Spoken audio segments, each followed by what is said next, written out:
ஆனந்தமாய் புகழீதம் என்றும் பாடுவோம். அச்சதை மலராக ஆலயத்தை வருகின்றோம். ஆனந்தமாய் புகழீதம் என்றும் பாடுவோம். அர்ப்பணித்து வாழ்ந்திட அன்பர் ஒன்றை வளர்ந்திட ஆசையோடு அருள்வேண்டி பணிகின்றோம். அர்ப்பணித்து வாழ்ந்திட அன்பர் ஒன்றை வளர்ந்திட ஆசையோடு அருள்வேண்டி பணிகின்றோம். அச்சதை மலராக ஆலயத்தை வருகின்றோம். ஆனந்தமாய் புகழீதம் என்றும் பாடுவோம்.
புதிய வாரத்திற்காக கடந்த வாரத்தில் நாம் அனுபவித்த எல்லா அனுபவங்களுக்காகவும் கற்று உணர்ந்த எல்லா வரங்களுக்காகவும் நாம் இறைவனுக்கு நன்றி செலுத்துவோம். நம்மை இன்று கிறிஸ்துவர்களாக கிறிஸ்துவை அனுபவிக்க செய்த முன்னாள் மிஷனரிகள், கருத்தந்தையர்கள், கன்னியர்கள், வேதியர்கள் அவர்களுக்காகவும் இந்த திருப்பலியை சிறப்பாக ஜெபிப்போம். நானும் ஒரு இறைப்பணியாளன், நானும் மறைத்தூது பணிக்க அழைக்கப்பட்டிருக்கின்றேன் என்கின்ற உணர்வு இல்லாத தருணங்களுக்காக நமது வாக்கும் சொல்லும் செயலும் கிறிஸ்துவை அறிவிக்க மறுத்த நேரங்களுக்காக நாம் ஆண்டவரிடம் மன்னிப்பு கோருவோம். எல்லாம் வல்ல இறைவனிடமும்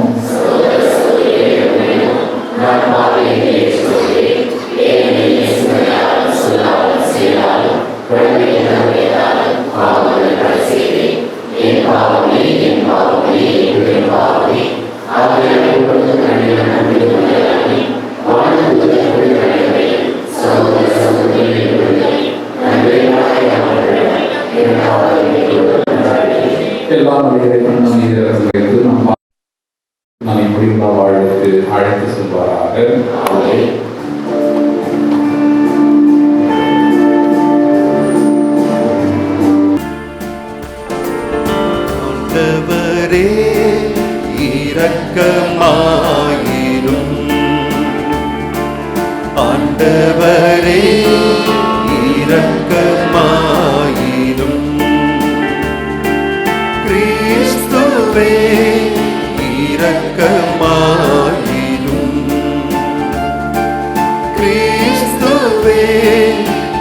இரக்கமாயிரும்.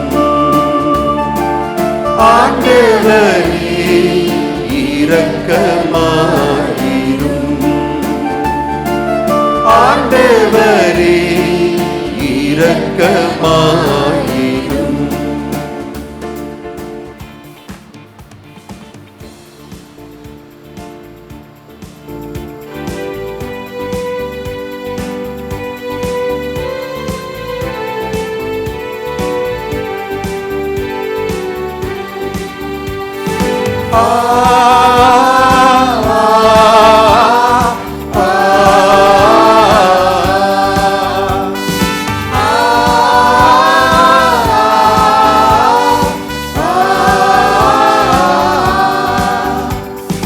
உன்னதங்களிலே கடவுளுக்கு மாட்சி உண்டாகுக. உலகினிலே நல் மனத்தோர்க்கு அமைதி உண்டாகுக. புகழ்கின்றோம் யாம் உம்மையே, வாழ்த்துகின்றோம் இறைவனே.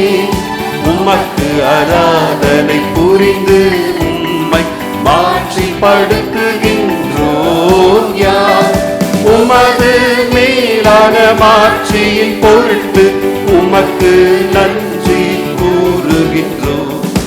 ஆண்டவராகிய இறைவனே, இணையில்லாத விண்ணரசே, ஆற்றல் அனைத்தும் கொண்டு இலங்கும் வல்ல தந்தை இறைவனே, ஒரே மகனாக உதித்த ஆண்டவர் இயேசு கிறிஸ்து இறைவனே. ஆண்டவராகிய இறைவனே, இறைவனின் திரு செம்மறியே, தந்தையினின்று என்றென்றுமாக உதித்த இறைவன் மகனே நீ. உலகின் பாவம் போக்குபவரே, நீரம் மீது இறங்குவீர். உலகின் பாவம் போக்குபவரே, எங்கள் மன்றாட்டை ஏற்றருள்வீர். தந்தையின் வலப்பக்கம் வீற்றிருப்பவரே, நீரம் மீது இறங்குவீர். ஏனெனில் இயேசு கிறிஸ்துவே, நீர் ஒருவரே தூயவர், நீர் ஒருவரே ஆண்டவர், நீர் ஒருவரே உன்னதர். தூய ஆவியோடு தந்தை இறைவன் ஆட்சியில் இருப்பவர் நீரே.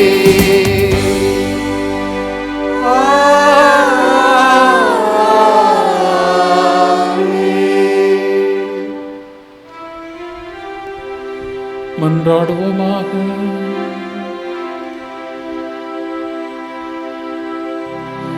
என்றென்றும் உள்ள எல்லாமல்ல இறைவா, எங்களில் நம்பிக்கை, எதிர்நோக்கு, அன்பு ஆகியவை வளர செய்தருளும்.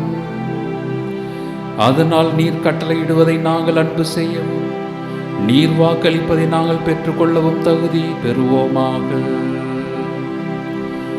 உம்மோடு தூய ஆவியாரின் ஒன்றிப்பு இறைவனாய் என்றென்றும் வாழ்ந்து ஆட்சி செய்கின்றவர் வழியாகவே உம்மை மன்றாடுகின்றோம்.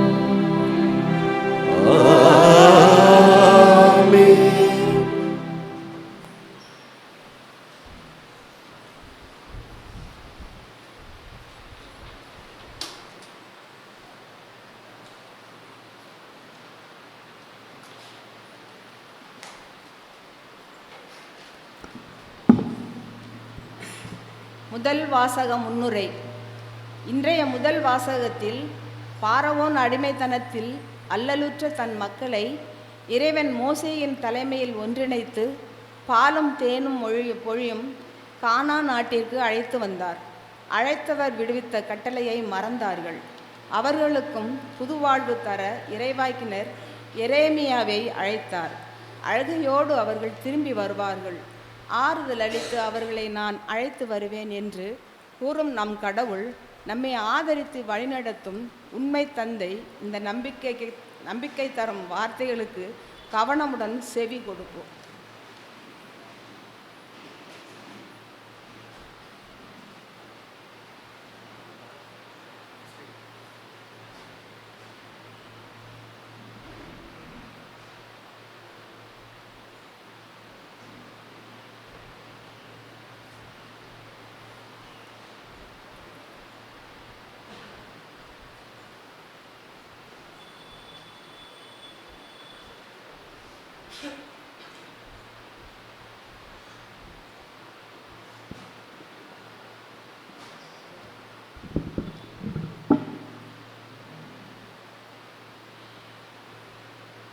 பார்வையற்றோருக்கு கால் ஊனமுற்றோருக்கும் ஆறுதல் அளித்து அவர்களை நான் அழைத்து வருவேன்.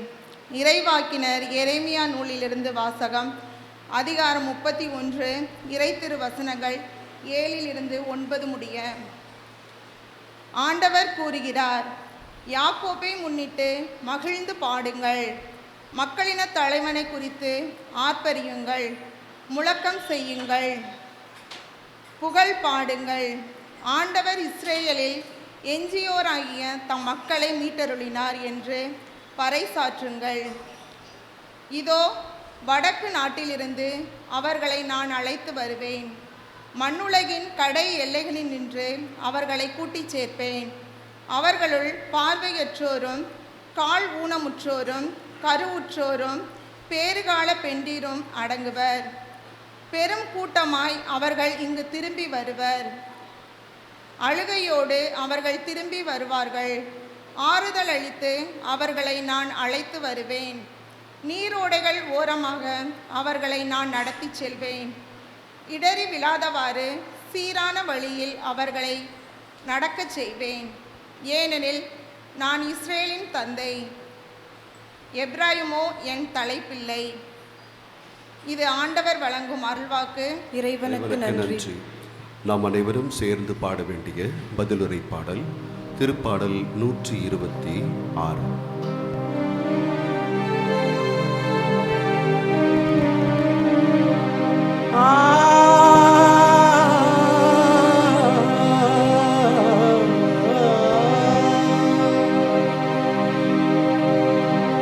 ஆண்டவர் நமக்கு மாபெரும் செயல்கள் புரிந்துள்ளார், செயல்கள் புரிந்துள்ளார்.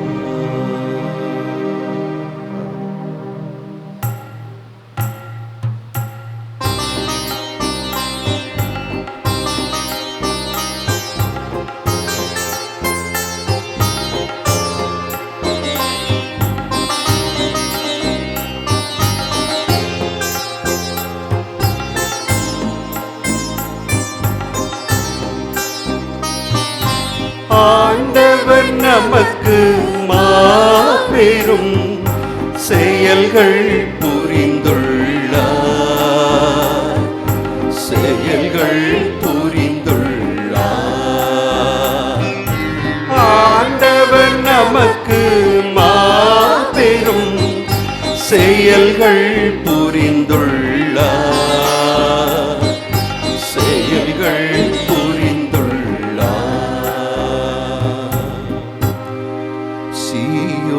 அடிமை நிலையை ஆண்டவர் மாற்றின போது நாம் ஏதோ கனவு கண்டவர் போல இருந்தோ.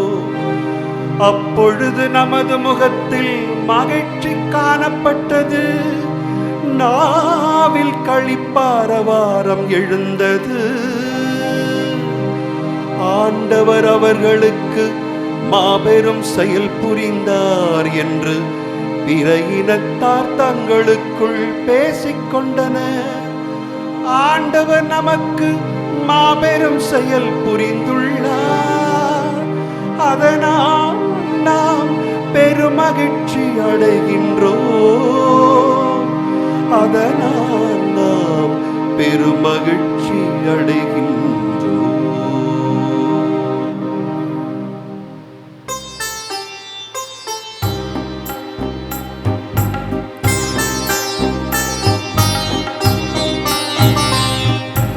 ஆண்டவர் நமக்கு மாபெரும் செயல்கள் புரிந்துள்ளார்,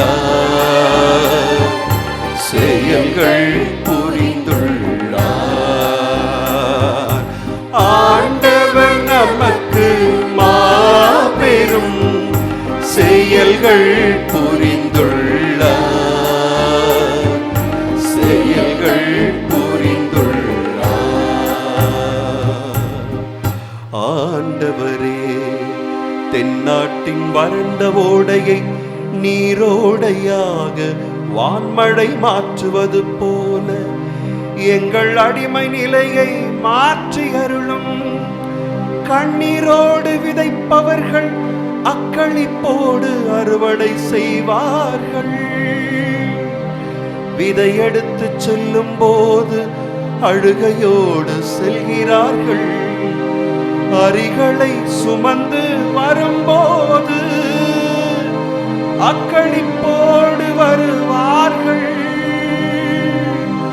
அக்களிப்போடு வருவார்கள்.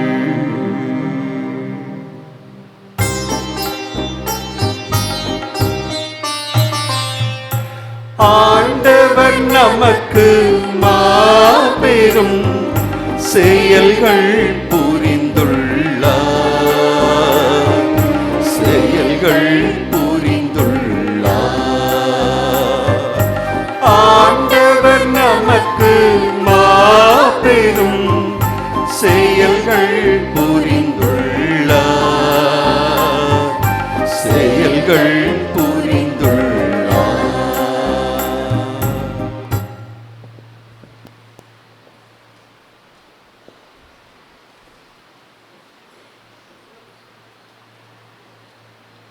இரண்டாம் வாசக முன்னுரை. இயேசுவை தலைமை குரு என்று முன்வைக்கும் எபிரேயருக்கு எழுதப்பட்ட திருமடலின் ஆசிரியர் அவர் எப்படி தலைமை குருவானார் என்பதை இன்றைய இரண்டாம் வாசகம் பகுதியில் எழுதுகின்றார். நம் வலுவின்மையை போக்க இயேசுவுக்கு அழைப்பு வந்ததைப் போன்று நாமும் பிறருடைய துன்பங்களை போக்க இயேசு நமக்கும் அழைப்பு விடுக்கின்றார். நம்மில் எத்தனை பேர் இந்த அழைப்பை ஏற்று வாழ முன் வருகிறோம் என்பதை சிந்தித்து பார்க்க இந்த இரண்டாம் வாசகம் அழைக்கின்றது. எபிரேயருக்கு எழுதப்பட்ட திருமடலின் இவ்வாசகத்திற்கு கவனமுடன் செவிமடுப்போம்.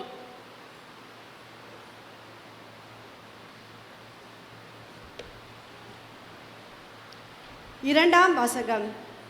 மெல்கிசதேக்கின் முறைப்படி நீர் என்றென்றும் குருவே. எபிரேயருக்கு எழுதப்பட்ட திருமுகத்திலிருந்து வாசகம். 5ஆம் அதிகாரம் 1-6 வரை உள்ள இறை வார்த்தைகள்.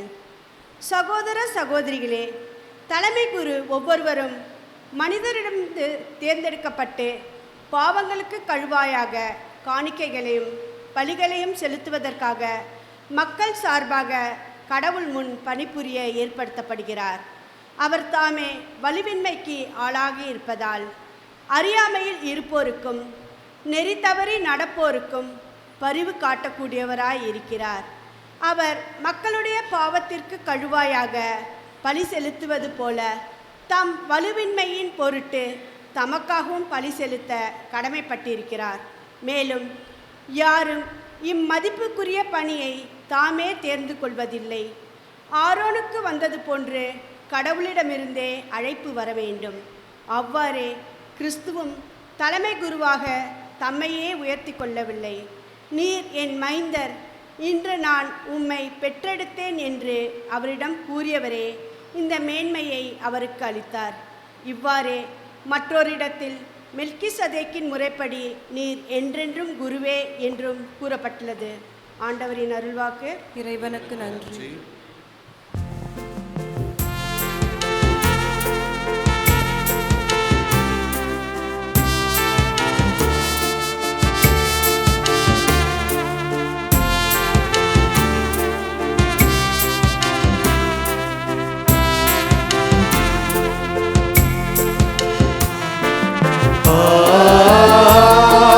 Alleluia,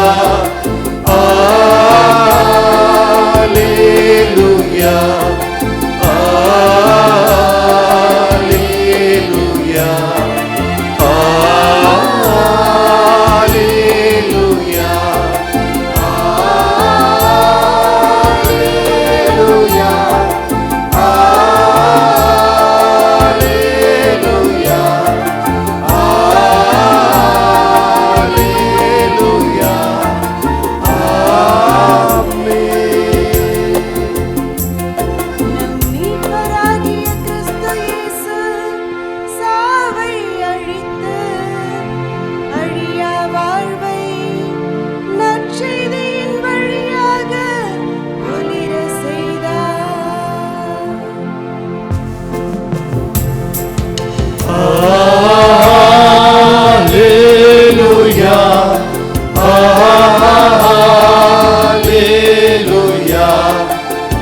இருப்பாராக.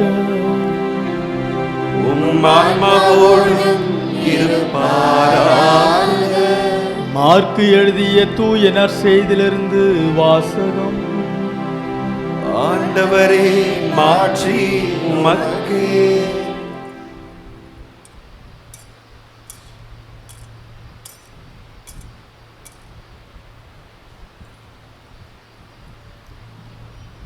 தொகுப்பு 10 46 தொடங்கி 52 வரையிலான இறை வார்த்தைகள்.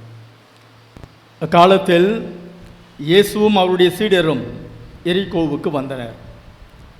அவர்களும் திரளான மக்கள் கூட்டமும் எரிகோவை விட்டு வெளியே சென்றபோது திமேயுவின் மகன் பர்த்திமேயு வழியோரம் அமர்ந்திருந்தார். பார்வையற்ற அவர் பிச்சை எடுத்து கொண்டிருந்தார். நாசரேத்து இயேசுதாம் போகிறார் என்று அவர் கேள்விப்பட்டு, இயேசுவே, தாவீதின் மகனே, எனக்கு இரங்கும் என்று கத்தத் தொடங்கினார். பேசாதிருக்குமாறு பலர் அவரை அதட்டினர். ஆனால் அவர், தாவீதின் மகனே, எனக்கு இரங்கும் என்று இன்னும் உரக்க கத்தினார். இயேசு நின்று அவரை கூப்பிடுங்கள் என்று கூறினார். அவர்கள் பார்வையற்ற அவரை கூப்பிட்டு, துணிவுடன் எழுந்து வாரும், இயேசு உம்மை கூப்பிடுகிறார் என்றார்கள். அவரும் தம் மேலுடையை எறிந்துவிட்டு குதித்தெழுந்து இயேசுவிடம் வந்தார். இயேசு அவரை பார்த்து, உமக்கு நான் என்ன செய்ய வேண்டுமென விரும்புகிறீர் என்று கேட்டார். பார்வையற்றவர் அவரிடம், ரபுனி, நான் மீண்டும் பார்வை பெற வேண்டும் என்றார். இயேசு அவரிடம், நீர் போகலாம், உமது நம்பிக்கை உம்மை நலமாக்கிற்று என்றார். உடனே அவர் மீண்டும் பார்வை பெற்று அவரை பின்பற்றி அவருடன் வழி நடந்தார். ஆண்டவரின் அருள்வாக்கு. கிறிஸ்துவே, உமக்கு புகழ்.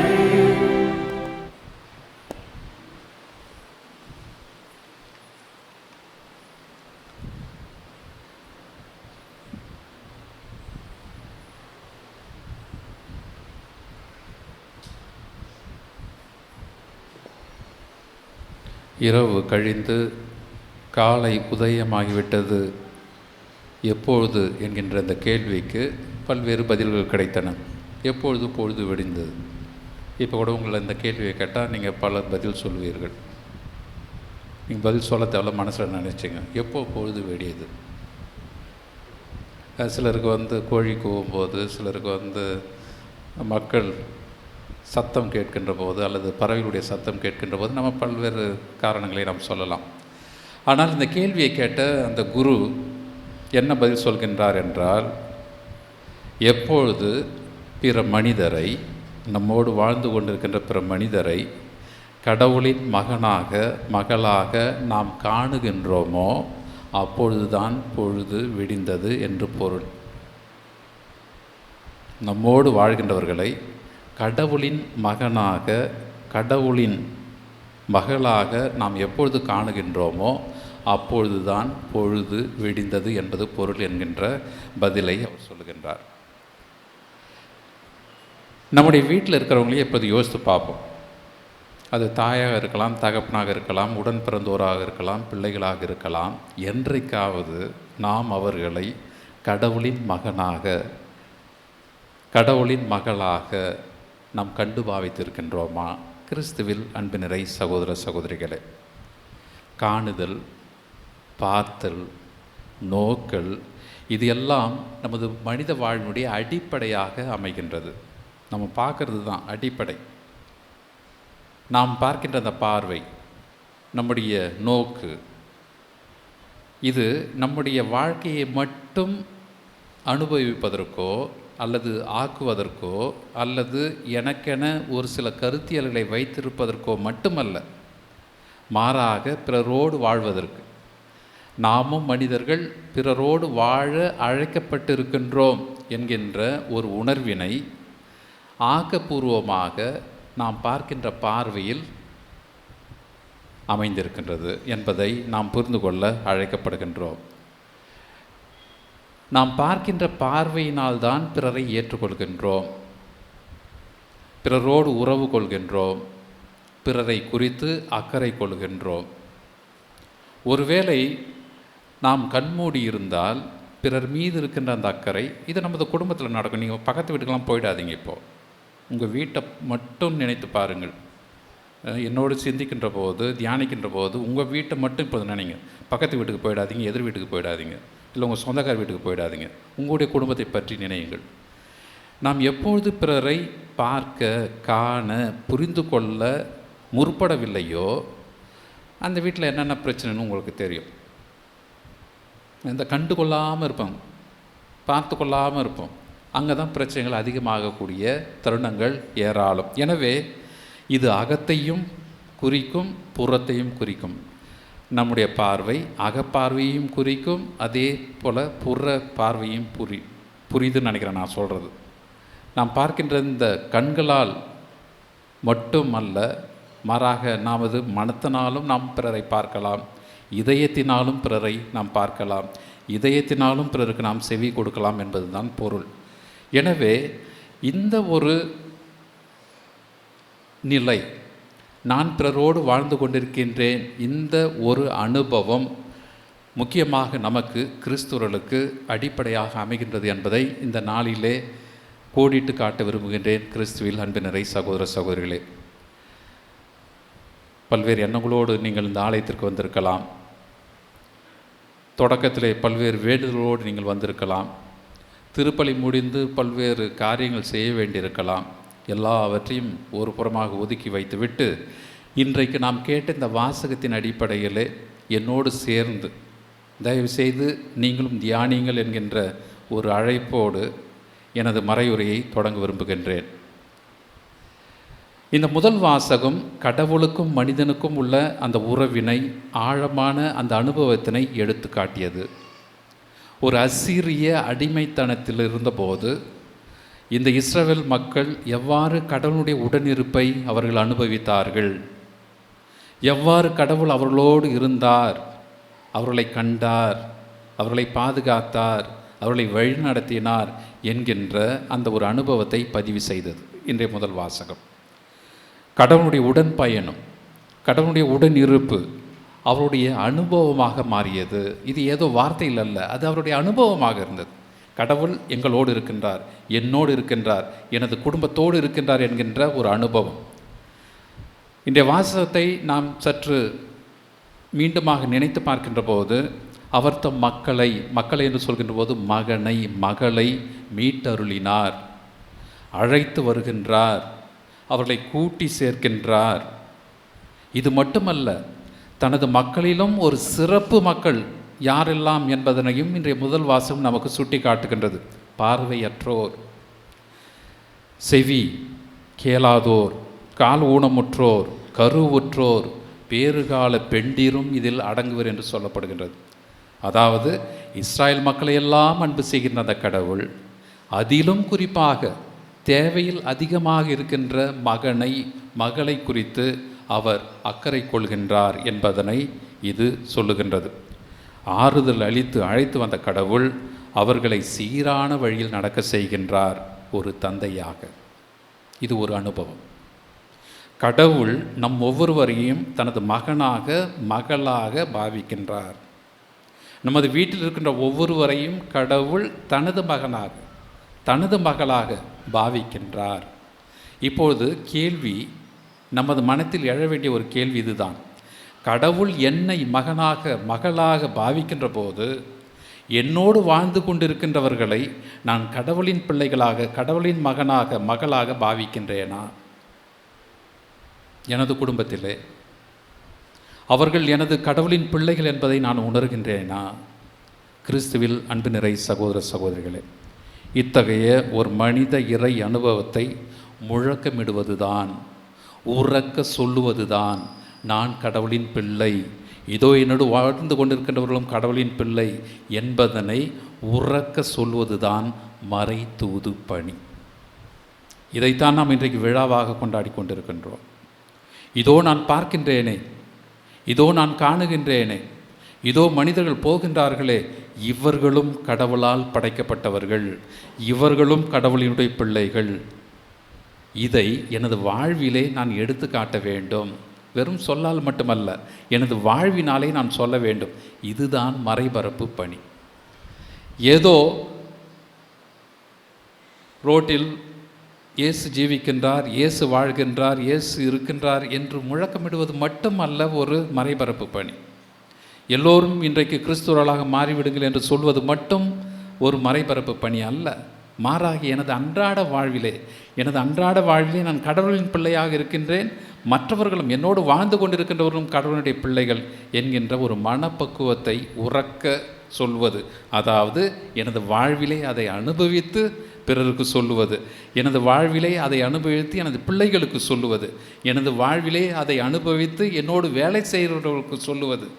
நான் எங்கெல்லாம் இருக்கின்றேனோ அங்கெல்லாம் கடவுளின் பிரசன்னத்தை பிறர் அனுபவிக்க செய்வதுதான் இன்றைக்கு மறைபரப்பு, மறைத்தூது என்று சொன்னால் அது மிகையாத கிறிஸ்துவில் அன்பினரை சகோதர சகோதரிகளே.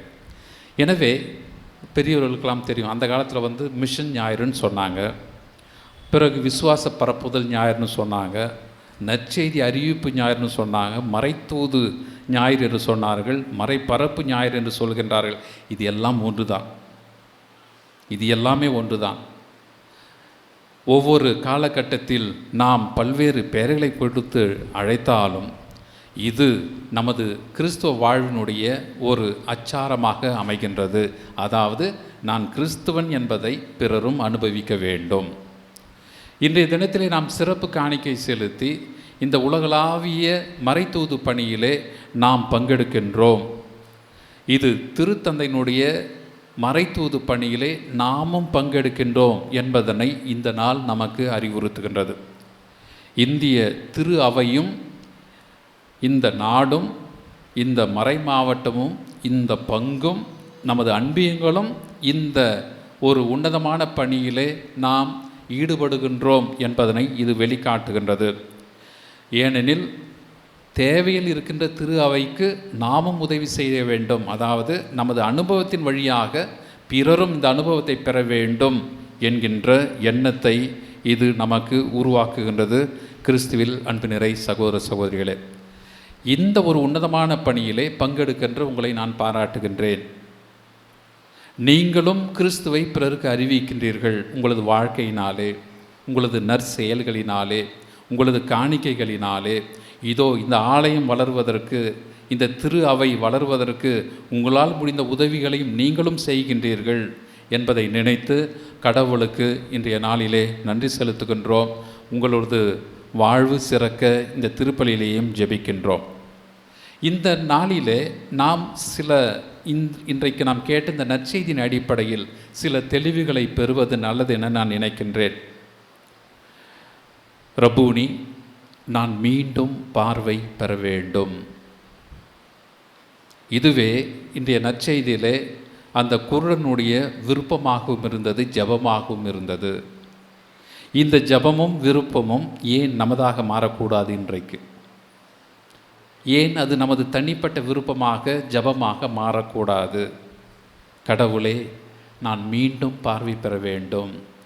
மீண்டும் சொல்லுகின்ற போது அவன் ஏற்கனவே பார்வை பெற்றிருந்தவன், அவன் ஏற்கனவே அனுபவித்தவன், பிறரை கண்டவன், கடவுளை அனுபவித்தவன். இப்பொழுது அவன் பார்வை இல்லாமல் இருக்கின்றான். அவன் பிறவி குருடன் அல்ல. இன்றைய நற்செய்தியிலே நாம் பார்க்கின்ற இந்த பார்வையற்றவர் பிறவி குருடன் அல்ல. ஏனெனில் அவனது வார்த்தையிலிருந்து வெளிப்படுகிறது, நான் மீண்டும் பார்வை பெற வேண்டும். நாமும் கடவுளை அறிந்திருக்கின்றோம். நமது பெற்றோர்கள் வழியாக, நமது மூதாதையர்கள் வழியாக, அருட்தந்தையர்கள், அருட்கன்னியர்கள், வேதியர்கள் பலரின் வழியாக நாமும் கடவுளை அனுபவித்திருக்கின்றோம். ஆனால் நடுவில் ஏதோ மறந்திருக்கின்றோம், தடம் மாறி இருக்கின்றோம், அல்லது இதை மேலோட்டமாக எடுத்துக்கொண்டிருக்கின்றோம். எனவே இந்த ஒரு பின்னணியில் இன்றைய நற்செய்தியை நாம் சற்று ஆழமாக தியானிப்போம். கிறிஸ்துவில் அன்பினரை சகோதர சகோதரிகளே, இயேசுனுடைய பயணம், எருசலேமை நோக்கிய பயணம். இது அவருடைய லக்கு, இறையரசை நோக்கிய ஒரு லக்கு. அவர் சாகப் போகின்றார், கொல்லப்பட போகின்றார், பிறகு அவர் உயிர்த்தெழப் போகின்றார். அதற்காக அவர் எரிகோ வழியாக செல்லுகின்றார். இன்றைய தினம் எரிகோ என்கின்ற அந்த ஊர் சொல்லப்படுகின்றது. இது ஒரு பழமையான நகரம், வளமான பூமி, பேரீச்சை, அத்தி போன்ற பழங்கள் நிறைந்த ஒரு பூமி, வணிகர்கள் வாழ்ந்த இடம். மோயிசின் சட்டப்பிரகாரம் ஒவ்வொருவரும் இந்த பாஸ்கா விழாவின் போது நடைபயணம் மேற்கொள்ள வேண்டும். எருசலேமை நோக்கி நடைபயணம் மேற்கொள்ள வேண்டும். 15 மைல் சுற்றளவில் இருக்கின்ற அனைவரும் கட்டாயமாக எருசலேம் நோக்கி செல்ல வேண்டும். போக முடியாதவர்கள் போகின்ற திருப்பயணிகளுக்கு உதவி செய்ய வேண்டும். போக முடியாதவர்கள் போகின்ற திருப்பயணிகளுக்கு உதவி செய்ய வேண்டும். குருக்கள் போகின்ற வழியில் போதித்து கொண்டு சென்றார்கள். இந்த ஒரு சூழலில் பிச்சைக்காரர்களும் தங்களது சந்தர்ப்பத்தை பயன்படுத்தி கொண்டார்கள் அவருடைய வாழ்வாதாரத்திற்காக. பார்வையற்ற இந்த பத்திமேயு இந்த ஒரு சந்தர்ப்பத்தை பயன்படுத்தி கொள்ளுகின்றான். கிறிஸ்துவில் அன்பு நிறை சகோதர சகோதரிகளே, இந்த எரிகோ ஒரு திரு அவையை சுட்டி காட்டுகின்றது. நமது திரு சபையை இது சுட்டி காட்டுகின்றது. இந்த எரிகோ நமது குடும்பமாக இருக்கலாம், இந்த எரிகோ நமது அன்பியமாக இருக்கலாம், இந்த எரிகோ நமது கிளை பங்காக இருக்கலாம், இந்த எரிகோ நமது பங்காக இருக்கலாம், இந்த எரிகோ நமது மறை மாவட்டமாக இருக்கலாம், இந்த எரிகோ நமது நாடாக இருக்கலாம். இது ஒரு இடம். கடந்து செல்கின்றார் இயேசு. அங்கே இயேசு இருக்கின்றார், திரு தூதர்கள் இருக்கின்றார்கள், மக்கள் பலர் இருக்கின்றார்கள், ஏழை எளியவர்களும் இருக்கின்றார்கள். இயேசு இல்லாத ஒரு திரு அவையை நாம் பார்க்க முடியாது. திருப்பணியாளர்கள் இல்லாத ஒரு திரு அவையாக இருக்க முடியாது. மக்கள் இல்லாத திருச்சபையை நாம் காண முடியாது. அதிலும் குறிப்பாக ஏழை எளியவர்கள், இந்த பார்வையற்ற பத்தேவி போன்று இருக்கின்ற மக்கள் முக்கிய இடத்தை பிடிக்கின்றார்கள். இது ஒரு பயணம், இது ஒரு யாத்திரை. திரு அவை என்பது ஒரு யாத்திரை. நமது குடும்பம் என்பது ஒரு யாத்திரை. அதில் கண்டிப்பாக இயேசு இருக்க வேண்டும். நமது குடும்பத்திலே குரு இருக்க வேண்டும், கன்னியர்கள் இருக்க வேண்டும், நமது குடும்பத்திலே நம்மோடு வாழ்கின்றவர்கள் இருக்க வேண்டும். அதே சமயம் மற்றவர்களும் இருக்க வேண்டும், மற்ற மக்களும் இருக்க வேண்டும். நமது எண்ணத்திலே, நமது செயல்பாடுகளிலே, நாம் எடுக்கின்ற முயற்சிகளிலே, நமது அன்பு வாழ்விலே, நமது குடும்பத்தையும் தாண்டி. இந்த நற்செய்தி நீங்கள் நன்றாக கேட்டிருப்பீர்களே என்றால், எரிகோ வந்து எரிகோவை விட்டு செல்கின்றார் இயேசு மற்றவர்களோடு. நாம் தங்கிவிட முடியாது. ஒரே இடத்தில் நமது எண்ணங்களை நாம் ஒருமைப்படுத்திவிட முடியாது. கடந்து செல்ல வேண்டும், பிறரோடு சேர்ந்து பயணிக்க வேண்டும். இதைத்தான் இன்றைய நாளும் நமக்கு அறிவுறுத்துகின்றது. இந்த மிஷன் ஞாயிறு, இந்த மறைபரப்பு ஞாயிறை கொண்டாடுகின்ற தருணத்திலே இதையும் நாம் உள்வாங்கிக் கொள்ள வேண்டும். இந்த மறைத்தூது பணியகம் அல்லது இது கழகம் அல்லது இந்த ஒரு குழுவை ஆரம்பித்த 200 ஆண்டுகளுக்கு முன்பு ஆரம்பித்த ஜெரிகோட் என்கின்ற அந்த ஒரு இளம் பெண் 10 பேரை சேர்த்து ஒரு குழுவை ஆரம்பிக்கிறார். இப்போ நம்ம பக்த சபைகள் மாதிரி, இந்த மரியாயின் சேனை, வின்சென்ட் பால் மாதிரி அந்த அம்மா ஒரு இளம் பெண் இந்த ஒரு குழுவை ஆரம்பிக்கின்றார். மறைத்தூது பணி. 10 பேர் ஒன்றாக சேர்ந்து ஜெபிப்பது, அவர்களால் முடிந்த காணிக்கைகளை செலுத்துவது. இப்படி தான் ஆரம்பமானது இந்த மறைத்தூது பணி. இன்றைக்கு உலக அளவிலே இது பரவி விரிந்து கிடக்கின்றன. நீங்கள் நல்லா யோசித்து பார்க்கணும். பெரிய பெரிய ஆலயங்கள் இப்போ நம்ம காணிக்கை கொடுக்கின்றோம், நம்முடைய கோயிலை நம்ம ரெனோவேட் பண்ணுறோம் அல்லது புதுசாக கோயில் கட்டுறோம். நீங்கள் யோசித்து பார்க்கணும், இந்த பழைய கோயில்கள் எல்லாம்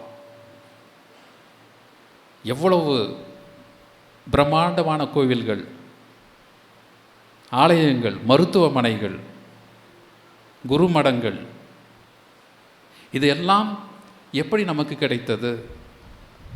இப்படி யாரோ எங்கோ கண் காணாதவர்கள் நமக்கு உதவி செய்ததனால். பல குருக்களை நீங்கள் சந்திக்கின்றீர்கள்.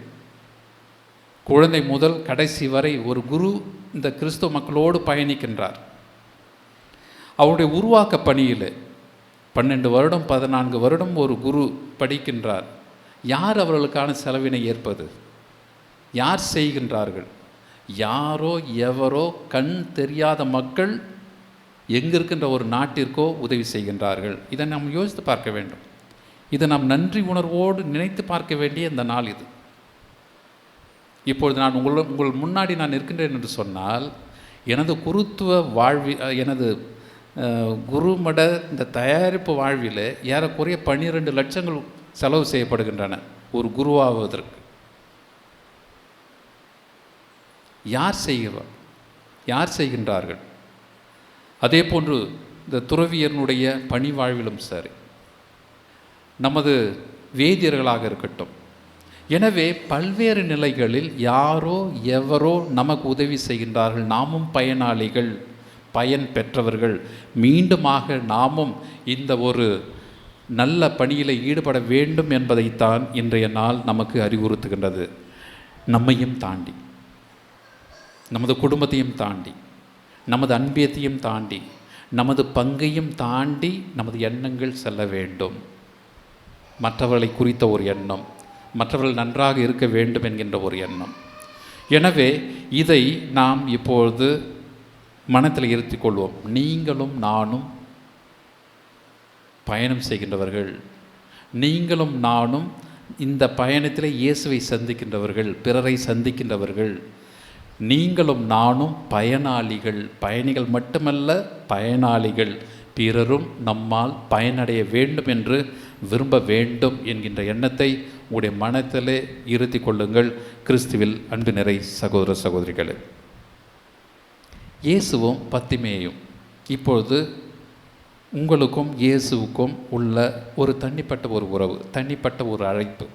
இதையும் இப்பொழுது சற்று தியானித்து பாருங்கள். மார்க்கு தனது நற்செய்தியிலே இந்த நிகழ்வினை ஒரு கடைசி புதுமையாக பதிவு செய்கின்றார். மார்க்கு நற்செய்தியாளர் இயேசுனுடைய தொடக்க வாழ்வையையும் ஒரு குருடனுக்கு பார்வை தருவதாக சொல்லி ஆரம்பிக்கின்றார்.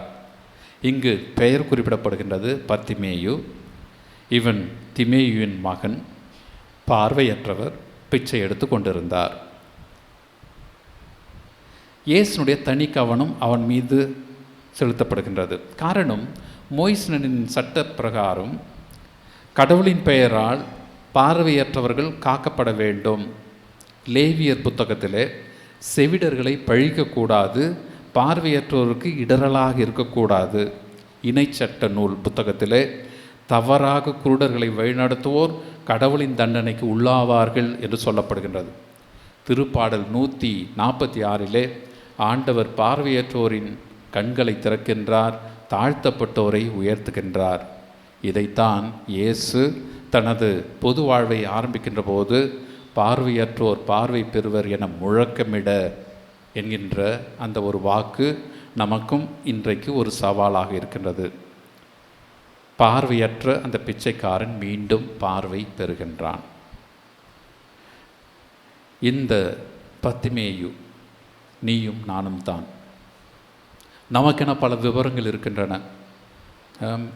ஞானஸ்நான பதிவேட்டில் விவரங்கள் இருக்கின்றன, திருமண பதிவேட்டில் நம்ம விவரங்கள் இருக்கின்றன, புது நன்மை, உறுதி பூசல், குடும்ப கார்டு, எல்லாத்துலேயும் நம்முடைய விவரங்கள்லாம் இருக்கின்றன, அதிகமாகவே இருக்கின்றன. இன்றைக்கு இயேசுனுடைய பார்வை நம் பக்கம் திரும்புகின்றது, நம்மை உற்று பார்க்கின்றார். கிறிஸ்துவில் அன்பு நிறை சகோதர சகோதரிகளே, இயேசுனுடைய பார்வையில் நீயும் நானும் முக்கியமானவர்கள். நாம் அவரை பார்க்கின்றோமோ இல்லையோ, அவருடைய பார்வையிலே ஒவ்வொருவரும் முக்கியமானவர்கள். இந்த 2 பேருக்கும் நடுவில் நடக்கின்ற அந்த ஒரு சிறிய தொடர்பிலே பல்வேறு நற்பண்புகள் இருப்பதை நாம் பார்க்கின்றோம். இந்த பத்திமேயனுடைய வாழ்விலே சில நற்பண்புகள் இருப்பதை நாம் பார்க்கின்றோம். ஒன்று, அவனிடம் நம்பிக்கை இருந்தது. என்ன இருந்தது? நம்பிக்கை இருந்தது. முற்காலத்தில் நான் பல அனுபவங்களை பெற்றேன், கிறிஸ்துவை அனுபவித்தேன், எனது குடும்பத்தில் அவரை நான் கண்டேன். ஆனால் இப்பொழுது நான் மீண்டும் அவரை சந்திக்க வேண்டும். இயேசு அந்த பக்கம் வருகின்றார் என்று அவன் கேள்விப்பட்ட உடனே அவன் கத்துகின்றான், தாவீதின் மகனே என் மீது இறங்கும் என்று அவன் கத்துகின்றான். பிறர் அவனை அதட்டுகின்றார்கள், அவன் அதை குறித்து கவலைப்படவில்லை. ஏனெனில் இயேசுவின் மீது அவனுக்கு நம்பிக்கை இருந்தது. யோசித்து பார்ப்போம், உங்களுக்கு இயேசுவின் மீது இன்னும் நம்பிக்கை இருக்கின்றதா? உங்களே நீங்கள் கேள்வி கேட்டு பாருங்கள். நான் இயேசுவை முழுமையாக நம்புகின்றேனா? என் இறைவனாக ஏற்றுக்கொள்கின்றேனா? பெயரளவில் அல்ல, எனது அனுபவத்தில் இயேசுவை நான் அனுபவிக்க என்னால் முடிந்ததை நான் செய்கின்றேனா? இரண்டாவது, இடைவிடாது குரல் எழுப்பும் அந்த திராணி. அவன் வெட்கப்படவில்லை. நாங்கள் சிறியவர்களாக இருந்தபோது பயணம் செய்கின்ற போது ஒரு கல்லறை தோட்டத்தை கடந்து சென்றாலோ அல்லது ஒரு கெபியை கடந்து சென்றாலோ அல்லது ஆலயத்தை கடந்து சென்றாலோ இந்த சிலுவை அடையாளம் வரைகின்ற அந்த பழக்கம் இருந்தது. இன்றைக்கு நமக்கு இருக்கின்றது. இப்போ இந்த கோயிலை கடந்து போகிறீங்கன்னு வைங்களேன், இல்லை ஒரு கெபியை கடந்து போகிறீங்கன்னு வைங்களேன், நீங்கள் பயணம் செய்கின்ற போது ஒரு கோபுரத்தை பார்க்கின்றீர்கள் என்று வைங்களேன், இல்லை ஒரு கல்லறை தோட்டத்தை கடந்து செல்கின்றீர்கள் என்று பார்ப்போமே, நாம் எப்பயாவது இந்த பழக்கத்தை செய்கின்றோமா? அல்லது நாம் பயணம் செய்கின்றோம், உணவு அருந்து ஆரம்பிக்கின்றோம், ட்ரெயினில் போகிறோம், பஸ்ஸில் போகிறோம், உணவு அருந்து ஆரம்பிக்கின்றோம், அந்த சிலுவை அடையாளம் வரைகின்றோமா?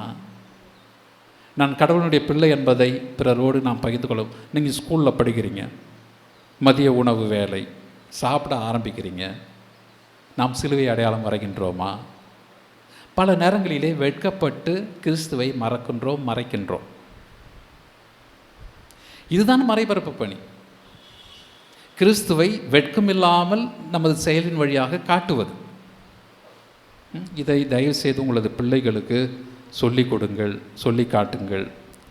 அதே போன்று துறக்கும் அந்த துணிவு. அவன் மேலாடையை தூக்கி எறிந்துவிட்டு ஓடுகின்றான். இயேசு உன்னை அழைக்கின்றார், தைரியமாக வாரும் என்று சொல்கின்ற போது அவன் மேலாடையை தூக்கி எறிந்துவிட்டு அவன் செல்கின்றான். ஒருவேளை அவனுக்கென இருந்த ஒரே சொத்து அதுவாக இருந்திருக்கலாம். கிறிஸ்துவில் அன்பு நிறை சகோதர சகோதரிகளே, இயேசு உன்னையும் என்னையும் அழைக்கின்றார் என்று சொல்கின்ற போது பலவற்றை நாம் துறக்க வேண்டும், தூக்கி எறிய வேண்டும். தற்பெருமையாக இருக்கலாம், அல்லது வரட்டு கௌரவமாக இருக்கலாம், சாதிய உணர்வாக இருக்கலாம், மொழி வெறியாக இருக்கலாம். ஆனால் நான் கிறிஸ்துவன் என்று சொல்லிக்கொண்டு இவற்றையெல்லாம் இறுக்கமாக பிடித்து கொண்டு நாம் கடவுளுடைய பிள்ளையாக இருக்க வாய்ப்பில்லை, அவருடைய மகளாக இருக்க வாய்ப்பில்லை. துறக்க வேண்டும், தூக்கி எறிய வேண்டும், மனிதாபிமானம் மேலோங்க வேண்டும் என்பதனை இந்த நாள் நமக்கு அறிவுறுத்துகின்றது. கடைசியாக அத்தியாவசியத்தை மட்டுமே அவன் நாடுகின்றான். நான் உனக்கு என்ன செய்ய வேண்டும் என்று இயேசு கேட்கின்ற போது, இப்போ இன்றைக்கி வந்திருப்பீங்க, கோயிலுக்கு வந்தீங்கள, நீங்கள் என்னென்ன எண்ணத்தோடு வந்திருப்பீங்க, நீங்கள் என்னென்னலாம் வேண்டி கொண்டு இருப்பீங்க இல்லை? நம்ம கோயிலுக்கு வரும்போது என்னென்னலாம் வேண்டுவோம், அதாவது அளவே கிடையாது, ஒரு அளவே கிடையாது. எல்லாம் வேண்டும் வேண்டும் வேண்டும் வேண்டும் வேண்டும் வேண்டும் என்று நம்ம பட்டியல் முடிய போகிறதில்ல. இன்றைக்கி மட்டும் இல்லை, நாளைக்கு வந்தாலும் அதுதான், நாளைக்கு வந்தாலும் அதுதான். ஆனால் இவன் அத்தியாவசியமானதை மட்டும் கேட்கின்றான். என்ன கேட்கின்றான்? நான் பார்வை பெற வேண்டும் என்று கேட்கின்றான். எனக்கு பொருள் வேண்டும், எனக்கு வசதி வேண்டும், வாய்ப்புகள் வேண்டும் என்று அவன் கேட்கவில்லை. அவன் பார்வை பெற வேண்டும் என்று கேட்கின்றான். அப்படி என்றால் என்ன? நான் ஒரு மனிதனாக மாற வேண்டும், ஒரு முழு மனிதனாக மாற வேண்டும், ஒரு முழு மனித தன்மை கொண்டவனாக நான் இருக்க வேண்டும், இதயம் கொண்டவனாக இருக்க வேண்டும், பிறரை நான் காண வேண்டும், பிறருக்கு நான் உதவி செய்ய வேண்டும் என்கின்ற எண்ணம் மட்டுமே அவனுக்கு மேலோங்கி நிற்கின்றது. கிறிஸ்துவில் அன்பு நிறை சகோதர சகோதரிகளே, இதெல்லாம் நமது வாழ்விற்கும் ஒரு பாடம், இதெல்லாம் நமது வாழ்விற்கும் ஒரு சவால். நாம் இயேசுவை அறிந்தும் மறந்தவர்கள், நாம் இயேசுவை அனுபவித்தும் அகன்றவர்கள், நாம் இயேசுவை பெற்றும் பகிராதவர்கள். இதுதான் யதார்த்த சூழல். மீண்டும் பார்வை பெற வேண்டும் என்று விரும்புவோம். அப்பொழுது இயேசு சொல்கின்றார், நீர் போகலாம், உன் நம்பிக்கை உன்னை நலமாக்கிற்று. அவன் உடல் உள்ள பார்வையை பெறுகின்றான், பெற்றுக்கொண்டு, இதுதான் முக்கியமானது, நல்லா கவனிங்க, பெற்றுக்கொண்டு அவன் ஓடவில்லை.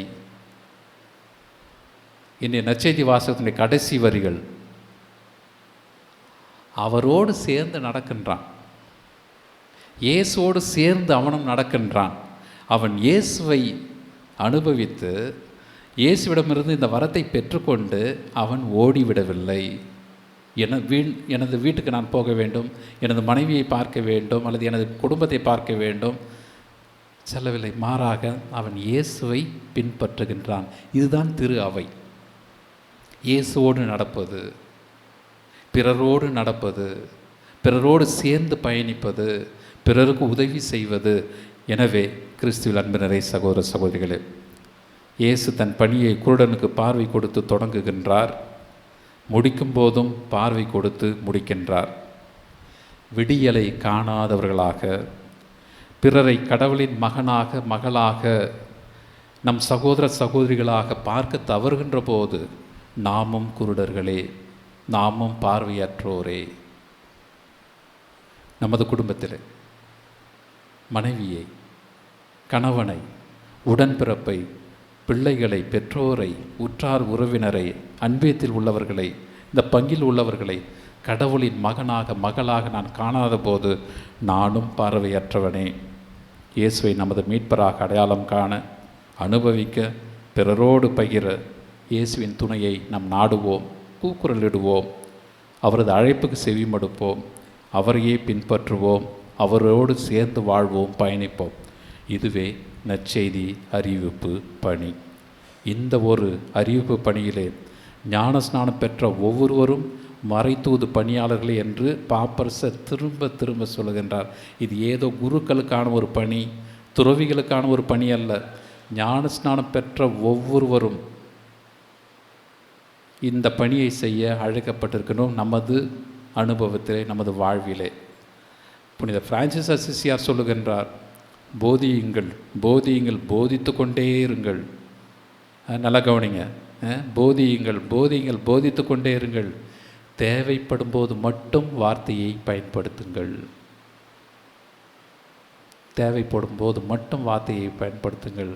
அதாவது நமது வாழ்வு ஒரு போதிக்கின்ற வாழ்வாக இருக்க வேண்டும். நமது வாழ்வின் வழியாக பிறர் கிறிஸ்துவை அனுபவிக்க வேண்டும். அது உங்களது குடும்பத்திலே ஆரம்பமாகட்டும். கணவன் மனைவியை பார்க்கின்ற போது கிறிஸ்துவனுடைய பிரசன்னம் வெளிப்படட்டும். கணவனிலே கிறிஸ்துவனுடைய பிரசன்னம் வெளிப்படட்டும். பிள்ளைகளிலே கிறிஸ்துவின் பிரசன்னம் வெளிப்படட்டும். உறவுகளிலே கிறிஸ்துவின் பிரசன்னம் வெளிப்படட்டும். அந்த பிரசன்னம் வெளிப்பட நாம் உதவி செய்வோம். இதுதான் ஒரு உன்னதமான மறைத்தூது பணி. இதற்காக தொடர்ந்து இந்த திருப்பலியை ஜெபிப்போம்.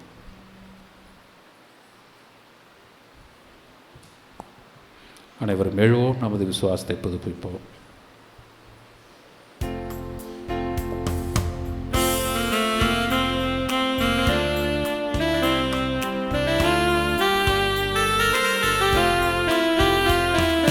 விண்ணையும் மண்ணையும் படைத்தவரா கடவுள் ஒருவர் இருக்கின்றார். தந்தை, மகன், தூய ஆவியரால் ஒன்றாய் வாழ்வோரை நம்புகிறேன். தூய ஆவியின் வல்லமையால் இறைமகன் நமக்காய் மனிதரானார். கண்ணி மரியிடம் பிறந்தவரா இயேசுவை உறுதியாய் நம்புகிறேன். தாழ்வின் ஆட்சியில் பாடுபட்டார், சிலுவையில் இறந்து அடக்கப்பட்டார். மூன்றாம் நாளில் உயிர்த்தெழுந்தார், இறப்பின் மீதில் வெற்றி கொண்டார். விண்ணகம் வாழும் தந்தையிடம் அரியணை கொண்டு இருக்கின்றார். உலகம் முடியும் காலத்திலே நடுவரை திரும்பவும் வந்திடுவார். தூய ஆவியாரை நம்புகிறேன், மாறினில் அவர் துணை வேண்டுகிறேன். பாவ மன்னிப்பில் தூய்மை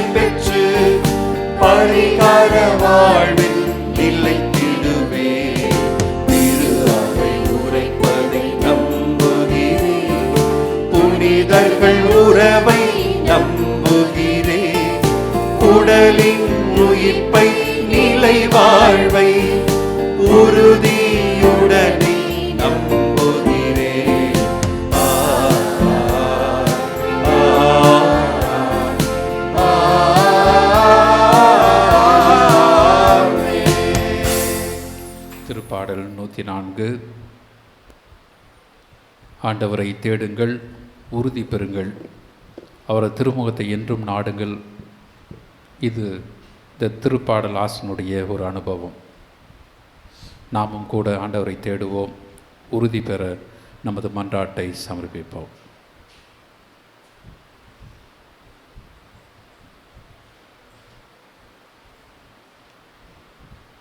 ஒவ்வொரு மன்றாட்டிற்கு பிறகும் ஆண்டவரே எங்கள் மன்றாட்டை கேட்டள்ளும், எம் மறைபடிப்பு பணியை வலிமைப்படுத்தலும் என்று சொல்லவும். அனைத்தையும் படைத்தாலும் எம் இறைவா, எம் திரு அவையை திருத்தந்தை, ஆயர்கள், இருபார் துறவியர்கள், பொது நிலையினர் திரு அவையோடு மறைபணிப்பு பணியை சிறப்புடன் செய்ய தேவையான ஞானத்தையும் விவேகத்தையும் பெற்றிடவும், சுயநலங்களை நோக்காமல் இயேசுவை பின்பற்றவும், மற்றவர்களுக்கு சேவை புரியவும் வரங்களை தர வேண்டுமென்று இறைவா உம்மை மன்றாடுகின்றோம்.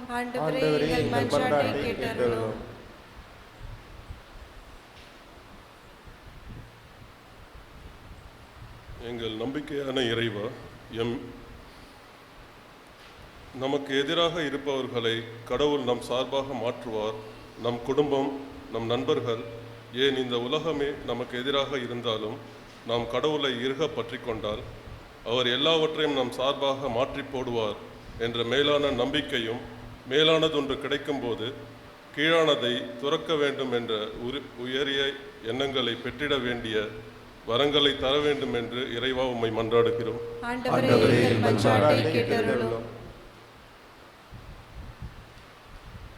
ஏழைகளின் நண்பனே எம் இறைவா, தேவையான இறையழைத்தல் தந்திடவும், அனைத்து கிறிஸ்தவர்களும் நற்செய்தியை அறிவிக்கும் கருவியாக மாறவும், அதற்கு தேவையான ஞானத்தையும் மன உறுதியும் தர வேண்டி இறைவா உம்மை மன்றாடுகிறோம்.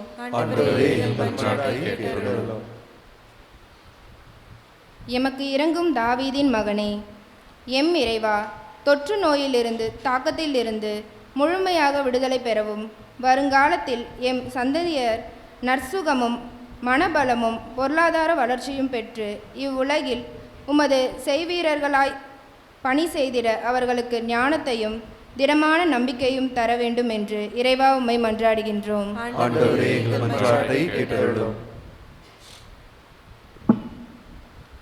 உமது திராட்சை தோட்டத்தில் பணியாற்றும் போது மரித்த மறைபரப்பு பணியாளர்களுடைய சிறப்பாக சரியான உணவும் மருந்தும் எவ்வித அடிப்படை வசதிகள் ஏதுமின்றி நோய்வாய்ப்பட்டு சிறையில் இருந்தவர்களுடைய ஆன்மாக்களை உம்மிடம் ஒப்படைக்கிறோம். அவர்களது மறைத்தூது பணிக்கான ஆர்வத்திற்கு கைமாறு அளித்து உமது வானக அரசில் உம்மோடு இருக்க இறைவா உம்மை மன்றாடுகிறோம்.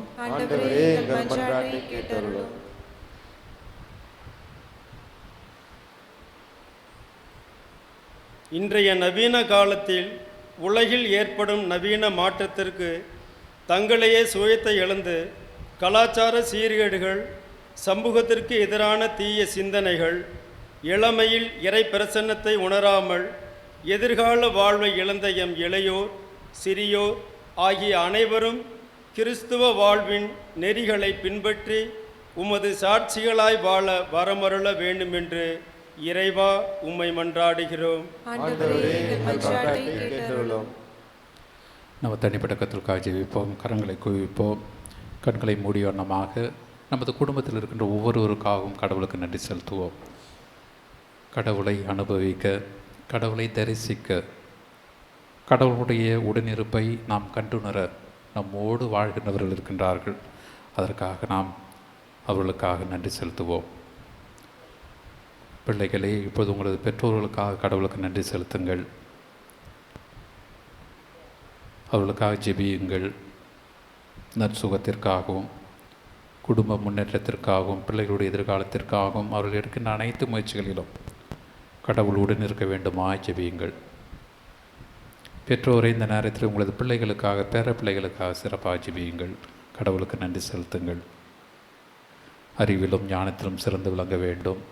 கடவுளின் பிள்ளைகளாக அவர்கள் வாழ வேண்டும், வளர வேண்டும். நல்லதொரு எதிர்காலம் அமைய வேண்டும். வேலைவாய்ப்பு கிடைக்க வேண்டும். வரன் கிடைக்க வேண்டும். ஜெபிப்போம்.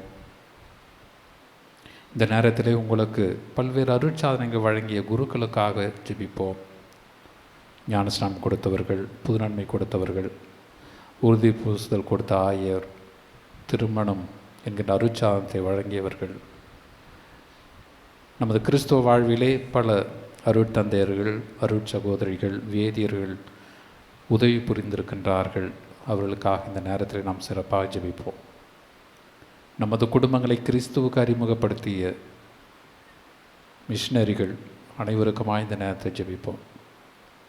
இந்த இந்திய திரு அவை, சங்கை மறைமாவட்ட திரு அவை சிறப்பாக இருக்க வேண்டும் என்று பல்வேறு நல்ல உள்ளங்கள் எங்கோ கண்காணா தேசத்திலிருந்து நமக்காக ஜெபிக்கின்றார்கள், நமக்காக பொருள் உதவி செய்கின்றார்கள். அவர்களையும் இப்பொழுது நினைத்து கடவுளுக்கு நன்றி செலுத்துவோம், அவர்களுக்காகவும் ஜெபிப்போம்.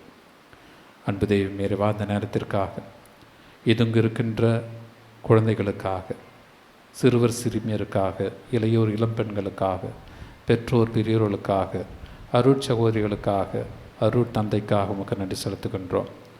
எங்கள் அனைவரையும் ஒன்றாக கூட்டி ஒரே குடும்பமாக இன்றைய நாளிலே உமது வார்த்தையை தியானிக்க சந்தர்ப்பம் கொடுத்ததற்காக உமக்கு நன்றி செலுத்துகின்றோம். நாங்கள் ஒவ்வொருவரும் மறைத்தூது பணியாளர்கள். இது எங்களது உள்ளத்திலிருந்து வெளிப்படுத்தப்பட வேண்டும். எங்களது இதயங்களிலிருந்து இது எழ வேண்டும். இது எங்களுக்கு ஒரு அனுபவமாக மாற வேண்டும். இது ஏதோ ஒரு தனிப்பட்ட பணி என்று கருதாமல் எங்கள் வாழ்வே மறைத்தூது பணியாக மாற வேண்டும் என்கின்ற பாடத்தை தந்ததற்காக உமக்கு நன்றி செலுத்துகின்றோம். எங்களை வழி நடத்தியறலும் இவற்றை எல்லாம் எங்கள் ஆண்டவராகிய கிறிஸ்து வழியாக மன்றாடுகின்றோம். ஆமென். அன்றைக்கினிய இறைமக்களே, நம்முடைய திருத்தந்தையினுடைய இந்த மறைத்தூது பணிகளுடைய நலனுக்காக இப்பொழுது எடுக்கப்படுகின்ற அந்த காணிக்கை நமது கடமை என்ற ஒரு உணர்வோடு, பொறுப்புணர்வுடனும் தாராள உள்ளத்துடனும் நீங்கள் இதில் காணிக்கையிலே பங்கேற்கும்படியாக உங்களை அன்போடு கேட்டுக்கொள்கின்றேன். தந்தையர்களும் அருட்சகோதரிகளும் உங்களுக்கு மத்தியிலே வருவோம். தாராளமாய் இந்த காணிக்கையை நீங்கள் இடுமாறு உங்களை அன்போடு கேட்டுக்கொள்கிறோம். 4 பகுதிகளாக கொஞ்சம் பிரிஞ்சு இருங்க பார்ப்போம். மத்தியில் கொஞ்சம் இடம் கொடுங்க, அதே போல் இங்கேயும் மத்தியில் கொஞ்சம் இடம் விடுங்க. தந்தையர்கள் நடுவிலே வருவோம், அருட்சகோதரிகள் 2 பக்கத்திலேயும் அருட்சகோதரிகள் வருவார்கள். தாராளமாக இந்த காணிக்கையில் பங்கெடுக்க உங்களை அன்போடு கேட்டுக்கொள்கின்றேன். இறைப்பூக்கள் பாகம் 2 பாடல் எண் 97.